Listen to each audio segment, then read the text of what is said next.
The glass walls of the greenhouse showed nothing but gray dust and distant stars. David Reed wiped soil from his hands and stared at the withering flowers that had once been his entire purpose. 3 years on this moon, and he had exactly 12 heartblooms left alive.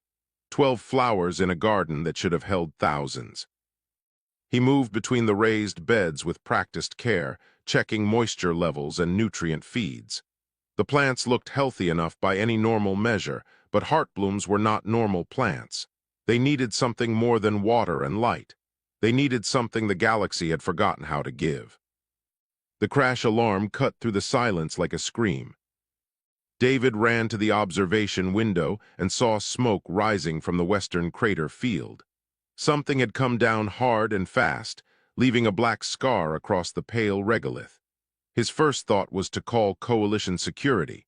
His second thought was that anything running from the Coalition would not want to be found. He grabbed his environment suit and made a choice that surprised him. He went a look. The walk across the crater field took 20 minutes. The wreckage was worse up close. The escape pod had torn itself apart on impact, scattering debris across 100 meters. David approached carefully, scanning for radiation or fuel leaks. The pod was old, probably salvage, definitely not legal. Then he saw the claw marks on the inside of the hatch. Something living had been trapped in there, something with scales that caught the thin sunlight like oil on water. David felt his heart hammering as he pulled the hatch fully open. Inside, curled in a space barely large enough to hold it, was a creature from stories he had heard as a child. A dragon, small, no bigger than a large dog, but unmistakably a dragon. Its breathing came shallow and quick. Blood the color of mercury pooled beneath its wing. David knew what this was, Dracovian. The last ones had died 50 years ago when their homeworld was strip-mined for rare elements. This hatchling should not exist, could not exist, yet here it lay, dying in front of him. He made another choice. He gathered the creature as gently as possible and carried it back to the greenhouse. It weighed almost nothing, all hollow bones and folded wings. It did not wake during the journey. David thought it might not wake at all. Back in the greenhouse, he cleared a space near the heating vents and laid the hatchling on a bed of soft moss. He had medical supplies for humans, nothing that would work on alien physiology, but he cleaned the wounds and wrapped them as best he could. The creature's breathing steadied slightly. Its eyes remained closed. David sat beside it through the night cycle. He talked, because silence felt wrong. He told the dragon about Earth, about oceans he would never see again, about coral reefs that had died while he studied botany in comfortable classrooms. He talked about failure and running away and ending up here on this dead moon with dying flowers. The heartblooms began to glow. It was so faint at first that David thought he imagined it, a soft pulse of golden light from the nearest bed. Then another. Then 3 more. Not the full bloom they were capable of, but more life than they had shown in months. The hatchling's eyes opened. They were violet, deep as nebulae, ancient despite the creature's youth. It looked at David with an intelligence that made him catch his breath. "You speak truth," the dragon whispered in broken galactic standard. "Rare thing, painful thing." David leaned closer. "You can understand me. Dracovians know lies from truth, is why they killed us. We saw too much." The hatchling's voice was rough, barely audible. "The flowers know too, they bloom only for honest hearts." "I don't understand." "You confessed failure, spoke shame, opened your heart." The dragon's eyes drifted toward the glowing heartblooms. "They respond to that, to honesty. Galaxy forgot how to be honest, so the flowers died." David looked at his hands, still stained with soil and silver blood. "I've been trying to save these plants for 3 years. I thought I was doing everything right." "You were," the hatchling shifted slightly, testing its wrapped wing. "But you were not speaking to them. You were hiding from them, hiding from yourself." The accusation stung because it was true. David had come to this isolated moon to escape judgment, to work alone where his failures could not follow him. He had been silent for so long, speaking only the necessary words to keep his contract active.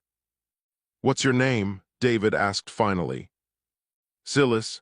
The dragon managed something like a smile, showing small, sharp teeth. I am the last. They hunted us for 50 years. I escaped from a collector who wanted to sell me. I did not think I would survive the crash. You're safe here, David said and meant it. I won't let anyone take you. That is truth also, Silas observed. You have an honest heart, human. It is why the flowers wake for you now. David looked around his greenhouse and saw what he had been too afraid to see before. The heartblooms were not dying from lack of care. They were dying from lack of connection, from lack of the raw, vulnerable truth that he had finally spoken aloud in the presence of someone who could truly hear it. He had run from Earth to avoid his failures, but perhaps his failures had brought him exactly where he needed to be. Rest, David told the hatchling. I'll keep you safe, I promise. Silas closed his eyes again, but this time in peace rather than pain. Around them both, the heartblooms pulsed with gentle golden light, responding to the first honest promise spoken in their presence in a very long time. 3 weeks of careful tending changed everything and nothing at all. Silas could fly now, short gliding hops between the greenhouse beds that made David's heart leap every time. The wounds had healed cleanly, leaving only thin silver lines beneath the scales. But the dragon remained quiet, watchful, never speaking more than necessary. David found himself talking more to fill the silence. He narrated his work as he moved through the rows of heartblooms, explaining pH levels and nutrient cycles to a creature who probably understood more about these flowers than any human ever could. Silas listened with those ancient violet eyes, never interrupting, never judging. The heartblooms glowed brighter each day, but none had achieved full bloom. They pulsed with potential, responding to David's presence, but something was still missing. Some final barrier remained unbroken. David knelt beside a cluster of buds that trembled on the edge of opening. He touched the soil around them, checking the temperature. Perfect conditions, everything by the book, and still they waited. I killed them, he said suddenly. The words came without planning, without thought.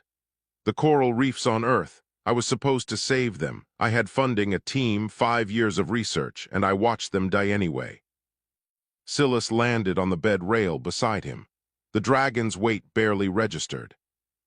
I published papers about their decline. I gave speeches about prevention. I did everything except actually prevent it. David's hands shook slightly. When the last reef bleached, white and died, I took a job off-world. I ran away. I've been running for 6 years. The confession hung in the air like smoke. David had never spoken these words aloud before. He had written them in private journals, thought them during sleepless nights, but never given them voice where another being could hear. You fear failure, Silas said quietly. You fear that I am another thing you will fail to save. David looked at the hatchling. Yes. Truth, Silas spread his wings slightly, catching the greenhouse light. The scales shimmered. You want honesty? I will give you Dracovian honesty. We could sense lies the way you sense heat. Every species in the galaxy learned to hide their true feelings, to speak in careful words that revealed nothing. But we knew. We always knew. The dragon moved closer. That is why they enslaved us first, made us living lie detectors for their courts and contracts. When we refused, when we said we would not be used that way, they hunted us. 50 years of hunting. My egg was one of 3 taken from a research facility. The other 2 died. I watched them die. Silas's voice remained steady, but David could see the pain beneath it. Raw and honest and terrible. I escaped in that pod because the collector got drunk and forgot to lock my cage. I flew it with no training, no plan. I just ran like you ran, and I crashed here ready to die rather than go back to that cage. The dragon looked directly at David. So yes, I understand your fear. I understand running. I understand failure. Something broke open in David's chest. Not breaking apart, but breaking through, like ice giving way to spring water. I'm terrified of failing you, David admitted. Every day I check you for signs of illness. Every day I worry that coalition inspectors will come. Every day I think about how I couldn't save the reefs, and now I have something even more precious to protect, and I don't know if I'm strong enough. The heartbloom beside them burst into full radiance. Golden light flooded outward from the bud as it opened completely, petals spreading wide to reveal a center that glowed like a star. The scent that followed was indescribable, something between honey and starlight, ancient and new at once. David stared in wonder. Silas made a sound like singing, a pure note of joy. "That is the first full bloom in this garden in 80 years, the dragon said. "Do you understand now? It did. Not bloom for perfect care, it bloomed for perfect honesty." More buds began opening, 3, then 5, then a dozen. The greenhouse transformed into a cathedral of golden light. David felt tears on his face and did not bother to hide them. "Dracovians cultivated these flowers for 20,000 years, Silas continued. "We used them to teach ourselves honesty, to strip away the comfortable lies we told ourselves. They were sacred to us because they demanded vulnerability." David understood now. The galaxy had lost the heartblooms not because people did not know how to grow them, but because honesty had become too dangerous. Civilizations built on careful diplomacy and hidden intentions could not afford the raw truth these flowers demanded. "Your species is different," Silas said. "I have watched you for 3 weeks. Humans wear their hearts openly. You cry, you laugh, you rage, you love. You do not hide the way other species do. That is why the galaxy calls you primitive. That is why the flowers respond to you." David looked at his hands, then at the dragon who had somehow become his purpose. "I don't want to fail you, Silas." "I know, that is honest. That is enough." The hatchling pressed his head against David's shoulder in a gesture of affection. "We will fail and succeed together. That is also honest." The greenhouse systems chimed softly. David glanced at the monitor and felt his blood freeze. The bloom had triggered sensors. The data had uploaded automatically to the Coalition Botanical Network. Scientists would see this. Questions would come. He looked at Silas and saw his own fear reflected in violet eyes. "They will come now," the dragon said simply. "Will you hide me?" David thought about running again, about lies and safety and the comfortable darkness of unspoken truth. Then he looked at the heartblooms blazing around them. "No," he said, "no more hiding. We face this honestly." The flowers pulsed brighter in approval. The transport ship descended through the thin atmosphere like a judge's gavel falling. David watched from the greenhouse window as it settled onto the landing pad with mechanical precision. Coalition markings gleamed white against the dark hull. He had 48 hours of peace before they arrived. Those hours had vanished like smoke. Silas pressed close to his leg. The dragon had grown in 3 weeks, now reaching David's waist when standing upright. Growth that should have taken months had accelerated in the presence of the heartblooms. Another impossibility to explain. "I can hide in the living quarters," Silas whispered. "Behind the water recycler, they will not look there." David shook his head. "They'll scan the whole facility. We knew this would happen." He knelt to meet the dragon's eyes. "I won't hide you like you're something to be ashamed of." The hatch of the transport opened. 3 figures emerged in coalition environmental suits. The lead inspector removed her helmet as she reached the airlock, revealing blue-gray skin and the cranial ridges of a centaurian. Her expression gave away nothing. David opened the airlock and forced himself to smile. "Welcome to Talvis Station. I'm David Reed." "Inspector Wren?" She did not offer a hand. Her eyes moved past him to the greenhouse beyond. "We received unusual readings from your facility, heartbloom activity at levels not recorded in over a century." "Yes, they've been blooming." David stepped aside to let them enter. "I can show you." The moment Wren saw the garden, she stopped walking. The other 2 inspectors nearly collided with her. Golden light filled the entire space, dozens of heartblooms in full radiance. The sight was beyond words. "Impossible," Wren breathed. "The botanical network said 12 viable plants. I see at least 40 in full bloom." 12 were viable when I made that report," David said. "Things changed." Wren turned to him with sudden intensity. "How? What did you do differently? We have researchers across the galaxy trying to save these flowers. You are a mid-level botanist on a minor moon. How did you succeed where they failed?" David felt Silas shift in the living quarters behind the wall. He could lie. He could claim a nutrient discovery or a new light cycle. Easy lies that would protect them both. The heartblooms dimmed slightly. "I stopped hiding," David said. "I started being honest." Ren's expression flickered with confusion. Honest about what? "Everything, my failures, my fears, my loneliness." David gestured to the flowers. Heartblooms respond to emotional honesty. They always have. The galaxy lost them because we built civilizations on polite lies and careful diplomacy. The flowers cannot bloom in that environment. One of the other inspectors, a Valorian with silver skin, made a dismissive sound. "Emotional honesty? That is not scientific. Plants respond to chemistry, not feelings." "These plants do." David moved deeper into the garden. The inspectors followed. "I can prove it. Ask me anything. Watch the flowers as I answer." Ren studied him carefully. "Why did you take this posting? A human with your credentials could work anywhere." The heartblooms pulsed, waiting. David felt the familiar weight of shame, the urge to deflect or minimize. He pushed through it. "I failed in my previous work. I was supposed to save Earth's coral reefs, and they died anyway. I ran away from that failure. I took this posting because it was isolated and I wanted to hide." The flowers blazed brighter. "I've been a coward for 6 years." Ren's eyes widened slightly. The Valorian inspector looked uncomfortable. Nobody spoke with such raw honesty in professional settings. It violated every social norm the coalition had built. A sound came from the living quarters. Soft claws on metal. David's heart sank. "What was that?" Ren asked sharply. David could lie again, could claim equipment malfunction, could buy a few more minutes.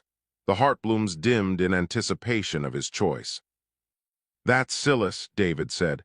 "He's the other reason the flowers bloom." The living quarter door slid open. Silas emerged, wings folded tight against his body, head low. He looked terrified and defiant at once. The inspectors froze. "Dracovian," the Valorian whispered. "That's impossible. They're extinct." "One left," Silas said in his accented standard. "I crashed here 3 weeks ago. David saved my life." Ren's hand moved toward her communicator. Her security team was still on the transport. One call would bring them running.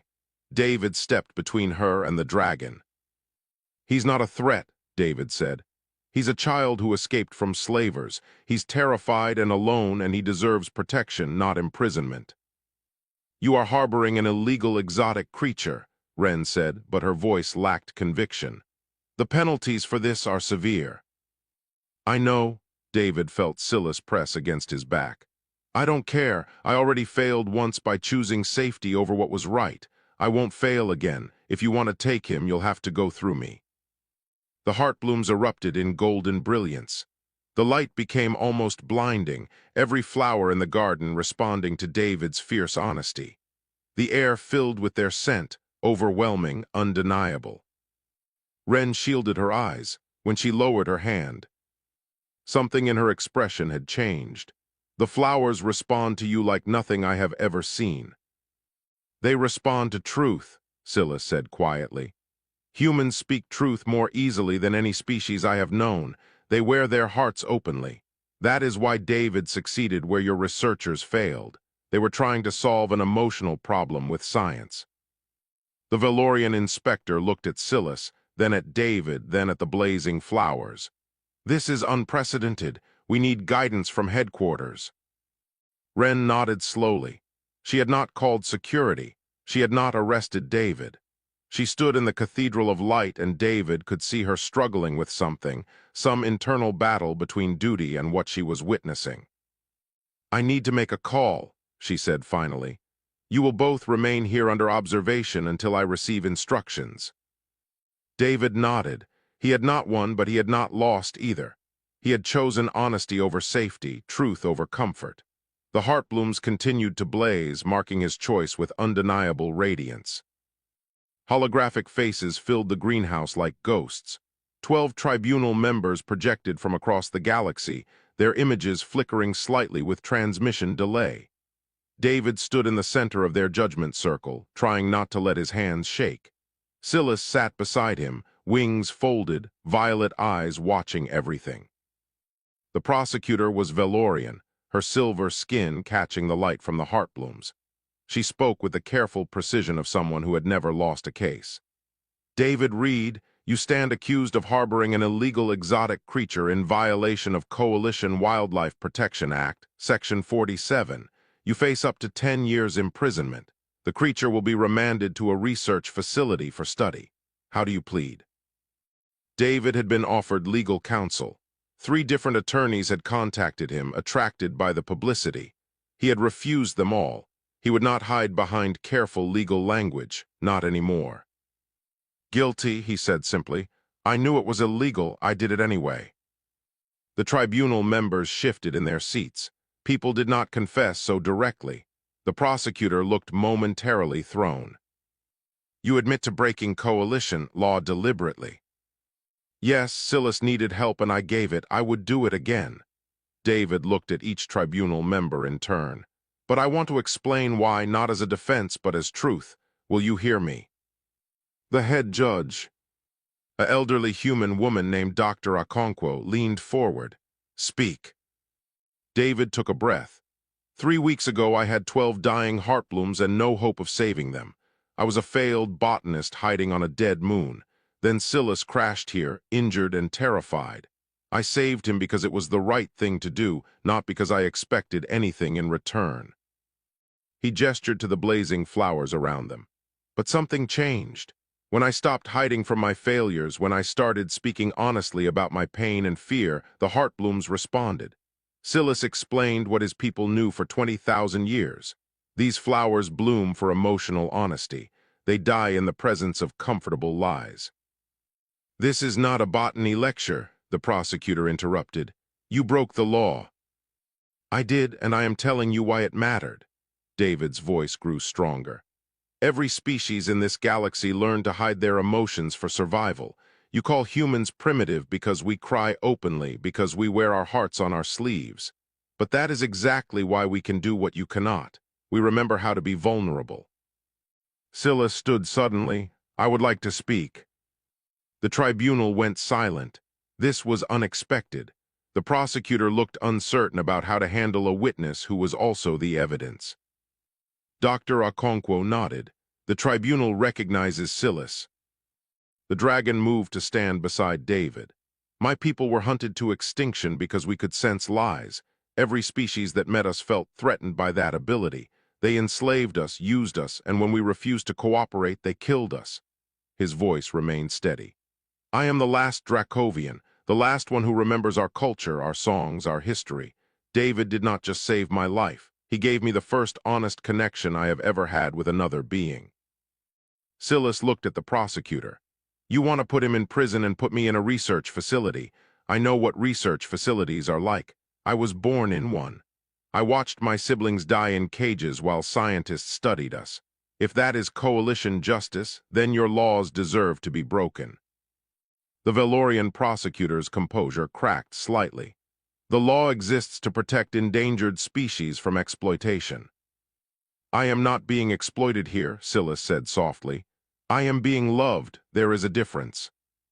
The dragon closed his eyes and something changed in the air. David felt it first, a pressure against his mind. Gentle as rainfall, the tribunal members gasped as one. Silas was sharing something, a Dracovian memory technique that allowed direct emotional experience. David felt what Silas had felt, the terror of the escape, the pain of wounds, the absolute certainty of death, and then David's voice speaking gently in the darkness. David's hands, careful and kind. David's presence night after night, telling stories and sharing failures, love given without expectation of return. The memory faded. Several tribunal members had tears on their faces. Even the prosecutor looked shaken. That is what honesty feels like, Silas said. That is what humans give freely that you have all forgotten how to share. You built civilizations on careful words and hidden feelings. You are dying inside those civilizations, just like the heartblooms died. David showed me that another way exists. Dr. Okonkwo wiped her eyes. This tribunal needs time to deliberate. Before you do, David said, I want to say one more thing. I failed once. I let Earth's reefs die because I was too afraid to fight hard enough for them. I won't fail Silas the same way. If you sentence me to prison, I will accept that. But if you take him away from me, if you put him in a cage to be studied, you will be killing the last piece of Dracovian culture. You will be proving that the galaxy learned nothing from their extinction. He took Silas's clawed hand in his own. I love this dragon-like family. That is my crime. That is my confession. Judge me accordingly. The heartblooms blazed so bright that the holographic projections flickered and dimmed. The light filled every corner of the greenhouse, undeniable proof of what David claimed. Here was honesty made visible. Here was truth that could not be argued away with careful legal reasoning. The tribunal adjourned in silence. The holograms vanished one by one. David and Silas stood alone in the golden light, holding hands, waiting for judgment. Outside the greenhouse, Wren watched through the window. She had spent 3 days observing them. 3 days watching David tend the flowers while talking to Silas about everything and nothing. 3 days seeing a bond that most species could not even comprehend anymore. She activated her communicator. This is Inspector Wren. I am filing a formal recommendation with the tribunal. These findings need to be shared with the entire coalition. Whatever came next, she would not let this be buried. The galaxy needed to see what they had lost, what humans had somehow kept alive. Ships arrived daily now. The parking orbit around Talvis 3 looked like a floating city, dozens of vessels from across the galaxy holding position while their crews waited for clearance to land. The tribunal had not yet delivered their verdict, but the galaxy had already decided this mattered. David found himself teaching botany to beings who had never set foot in soil. A Centaurian diplomat knelt beside a heartbloom bed, hands trembling as she tried to explain why she could not make the flowers respond. Tears ran down her blue-gray cheeks. I have served the coalition for 30 years, she said. I negotiated peace treaties, I prevented wars, and I cannot make a single flower bloom. David sat beside her in the soil. Silas perched on his shoulder, grown large enough now that David could feel the weight. Tell me something true, something you have never admitted out loud. The diplomat looked at him with raw pain. I hate my life. I smile and negotiate and pretend everything is progress, but I go back to my quarters every night and feel nothing. I cannot remember the last time I felt joy. The heartbloom before her stirred. A single petal began to unfold, golden light seeping through the gaps. The diplomat gasped and pressed her hands to her face. I did it. How did I do that? You spoke truth, Silas said from David's shoulder. The flowers reward vulnerability. They always have. Your civilization taught you that vulnerability was weakness. You forgot how to bloom because of it. More scientists arrived, more diplomats and researchers and journalists. They came expecting a botanical breakthrough and found instead a mirror held up to their souls. Some fled, some stayed and wept. A few managed to make flowers bloom through sheer honesty. David watched a Valorian researcher admit she had falsified data on 3 major publications. The confession destroyed her career in an instant, but the heartbloom she tended burst into full radiance. She touched the petals with wonder, crying and laughing at once. I feel lighter, she said. I have carried that lie for 7 years. I feel like I can breathe. Silas moved between the visitors like a priest at ceremony. He had taken to his role as teacher with surprising ease. David suspected the dragon was fulfilling some ancient Dracovian purpose, carrying forward wisdom his people had cultivated for millennia. Your species built walls around your hearts, Silas explained to a group of students from a Centaurian university. You call it emotional regulation, you call it professionalism, but it is death by another name. You are dying inside your carefully controlled lives, just as these flowers died in gardens across the galaxy. One student, barely more than a child, raised her hand.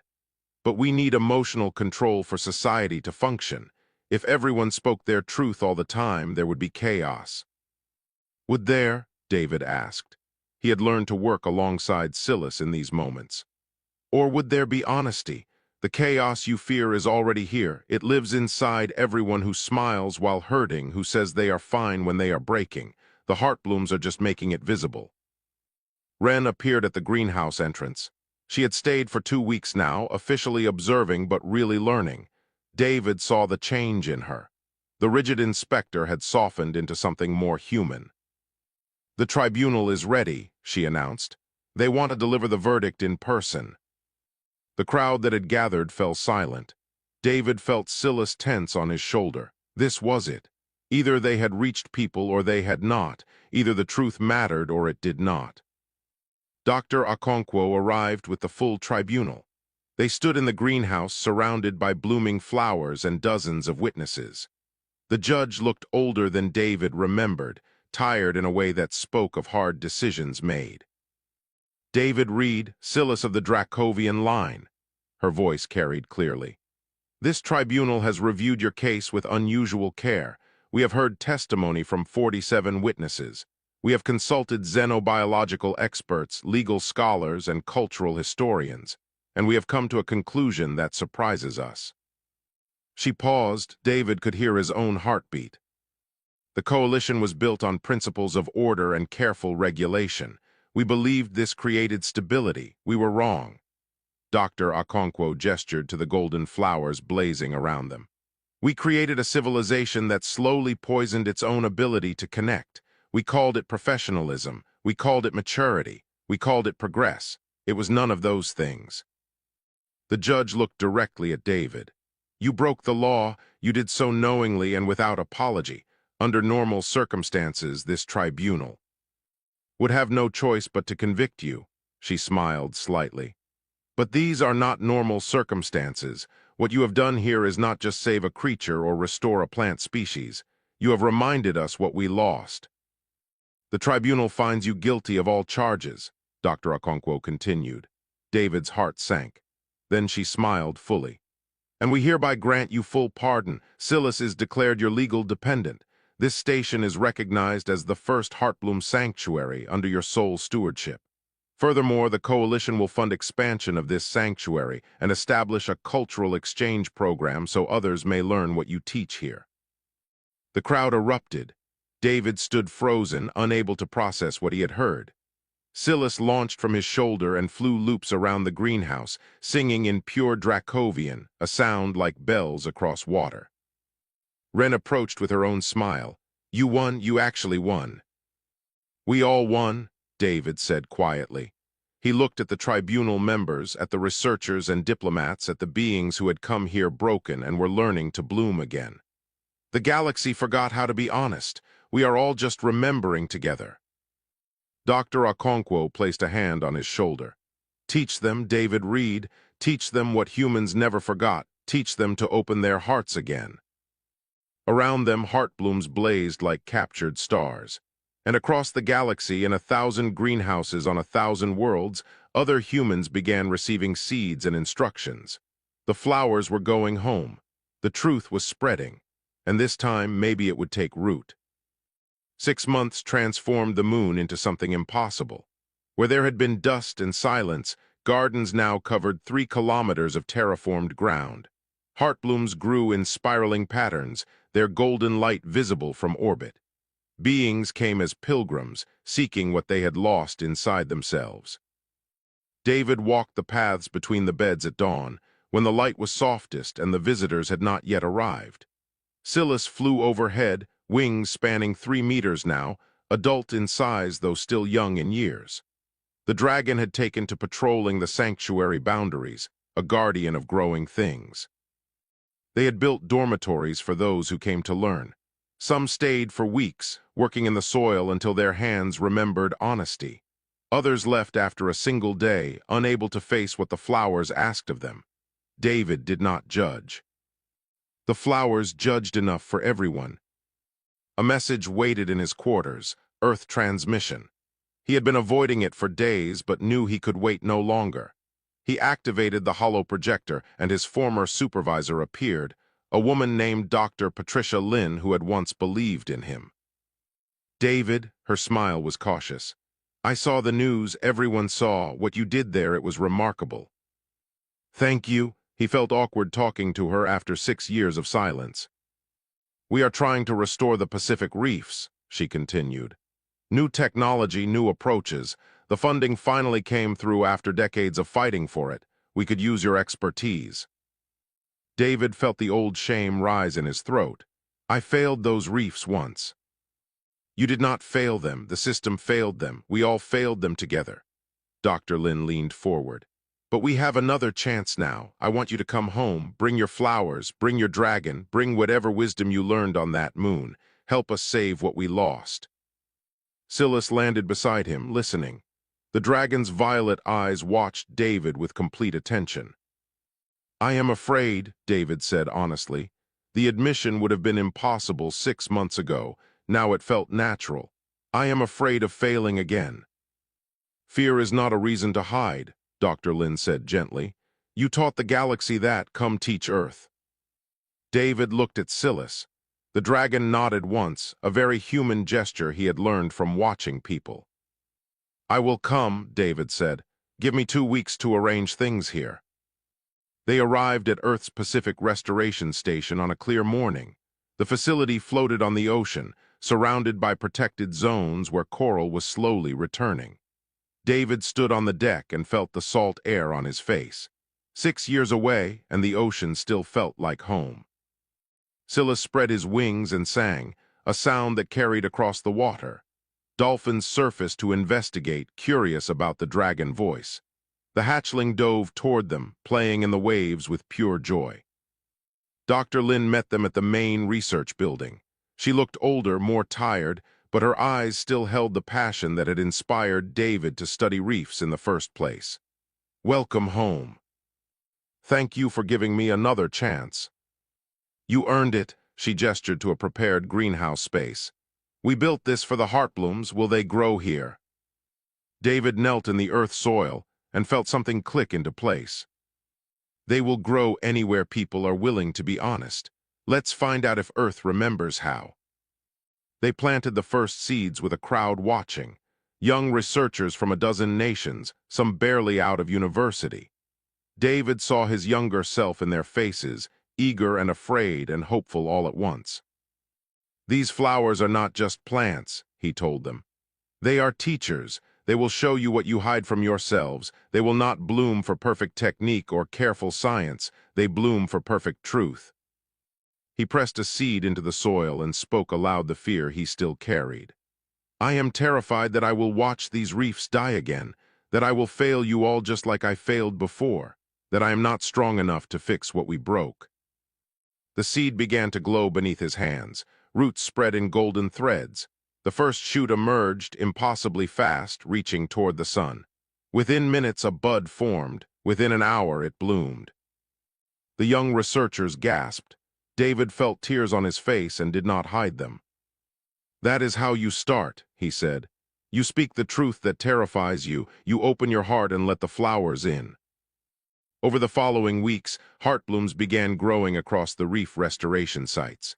Workers found that the flowers responded to their confessions of doubt and fear. The more honest they became with themselves, the more the flowers thrived. And where the heartblooms grew, the coral responded too. Something about the flower's presence encouraged growth, as if honesty itself was a nutrient. Silas became a fixture at the station. The dragon taught the human researchers Dracovian meditation techniques, ancient practices for cultivating truthfulness. Children came from nearby islands to hear his stories about the extinct civilization that had loved these flowers first. One evening, David stood at the reef observation deck with Dr. Lin. Below them, coral formations glowed in the artificial lights, healthy, growing, alive in ways they had not been for decades. You did it, she said. You came back and you saved them. David shook his head. We are saving them, all of us together. I just learned how to be honest about being afraid. Silas landed beside them, scales reflecting the water light. The flowers taught him. Now he teaches others. This is how wisdom grows. Dr. Lin smiled. What happens next? You have more seeds to plant. Thousands of seeds, David. Confirmed. The Coalition wants heartblooms on every human colony world. They think humans are the key to spreading this practice across the galaxy. Are we? David looked at the dragon who had crashed into his life and changed everything. He looked at the ocean that had broken his heart and was now healing beneath his care. He looked at the heartblooms glowing in their beds, honest and beautiful and alive. Yes, he said simply. We are, because we never forgot how to cry. We never forgot how to love openly. We kept our hearts vulnerable when the whole galaxy learned to armor theirs. That is humanity's gift. That is what we teach.